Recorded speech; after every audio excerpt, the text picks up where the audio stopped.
Assalamualaikum warahmatullahi wabarakatuh. Selamat datang di Sobat Tracer Nusantara. Kali ini saya akan membahas kenapa harus ternak entok yang dijadikan sebagai usaha sampingan. Ada beberapa alasan kenapa saya bisa memilih usaha ternak entok untuk menjadi usaha sampingan. Bahkan jika kita beternaknya dengan partai besar, kita bisa menjadikan ternak entok itu sebagai usaha pokok. Oke, sebelum kita lanjut untuk penjelasan atau alasan kenapa harus ternak entok yang saya pilih, jangan lupa buat teman-teman untuk mendukung channel saya agar saya selalu senantiasa berbagi pengalaman yang telah saya alami beberapa tahun. Untuk menekan tombol lonceng, subscribe, dan komen jika ada hal-hal yang ingin dipertanyakan. Terima kasih buat teman-teman yang sudah menekan tombol subscribe, like, komen, dan tombol loncengnya. Sekarang kita lanjut ke pembahasan kenapa saya harus memilih ternak entok sebagai usaha sampingan saya. Alasan yang terutama yaitu tidak memerlukan begitu banyak modal.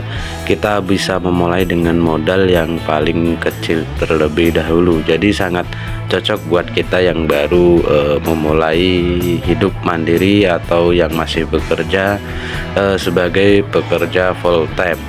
Karena ternak entok ini tidak mudah stres ya teman-teman. Jadi kita bisa menjadikan usaha sampingan ya. Untuk proses pemberian pakan pun kita tidak harus menentukan waktu-waktu tertentu. Kita bisa memberinya dengan memanfaatkan waktu luang kita, seperti jika kita mau berangkat kerja kita bisa kasih makan terlebih dahulu, atau jika kita sudah mulai pulang kerja. Dan untuk pemberian pakannya itu kita bisa lakukan sehari 2 kali atau sehari 1 kali pun juga bisa, tergantung teman-teman pintar-pintar mengatur waktunya sendiri.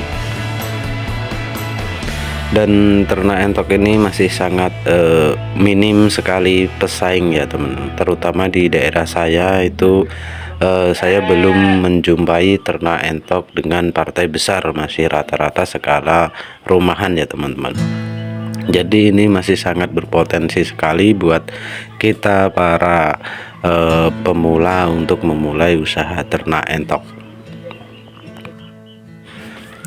Dan harga jualnya pun masih terbilang stabil ya teman, karena yang telah saya alami untuk menjual daging-daging entok ini saya belum pernah yang mengalami penurunan harga ataupun yang namanya tidak laku ya teman.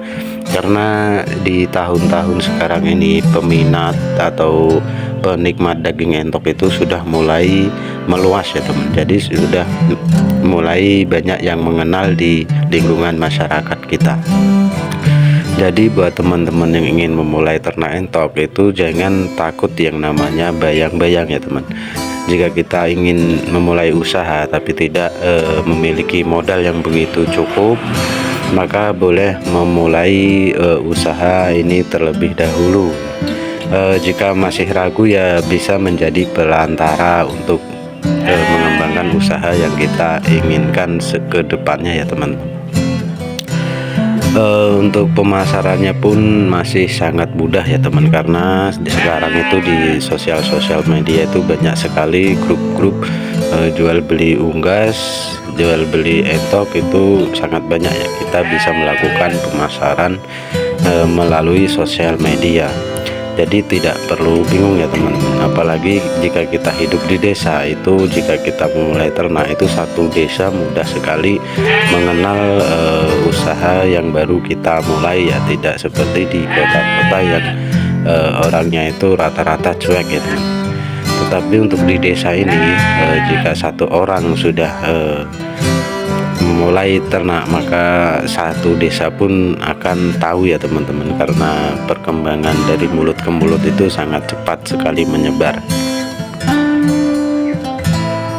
Ternak entok ini terbilang sangat mudah dalam proses perawatannya ya teman. Tidak perlu memerlukan waktu yang begitu ekstra. Kita bisa melakukannya dengan seminggu sekali atau 2 hari sekali untuk melakukan proses pembersihan kandang.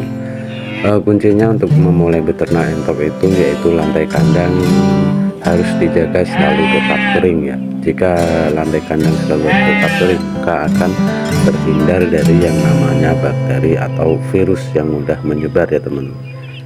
Tidak seperti unggas-unggas yang lainnya yang memerlukan kandang yang begitu ekstra rapat ya teman-teman. Untuk ternak entok sendiri itu yang penting ada tempat untuk berteduh dan ada tempat buat minum atau mandi bagi unggas-unggas kita.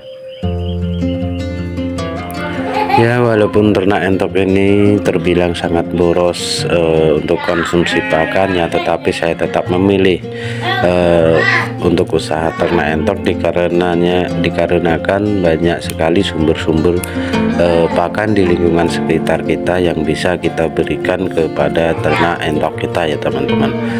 Bukan berarti ternak entok ini boros, tetapi dia tidak mau sumber-sumber pakanan yang ada di lingkungan sekitar kita ya. Entok ini terbilang sangat rakus ya teman-teman, jadi wajar kalau terkenal boros karena entok ini dikasih pakan apa saja dia mau ya teman-teman. Jadi kita bisa memanfaatkan tumbuhan-tumbuhan yang mudah kita dapat di lingkungan sekitar kita ya teman. Jadi kita tidak perlu untuk pemberian pakan tuh harus full beli dengan uang kita ya teman. Kita bisa melakukan penanaman ataupun kita bisa mencari tumbuhan-tumbuhan yang memiliki kadar air yang cukup atau yang dengan batang yang cukup empuk. Kita bisa melakukan proses pencacahan lalu dicampur dengan bahan pokok pakan kita dan kita bisa langsung memberikannya. Dan unggas jenis entok ini adalah salah satu unggas yang terkenal cukup kebal daripada yang namanya virus atau bakteri-bakteri yang selalu menyebar di saat musim pancaroba ya teman-teman. Asalkan kandang kita bisa rapat keliling, maka entok kita tidak mudah terkena yang namanya virus ya teman-teman.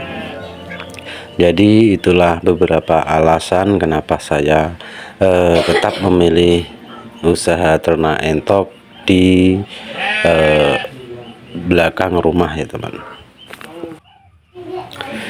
Inilah beberapa alasan kenapa saya memilih ternak entok yang telah saya jelaskan buat teman-teman, dan tidak lupa saya ucapkan terima kasih buat teman-teman yang sudah menyimak video ini dari awal sampai akhir dan yang sudah mensubscribe atau mendukung channel ini agar selalu tetap berkembang dan bisa berbagi pengalaman dalam dunia ternak, pertanian dan lain sebagainya.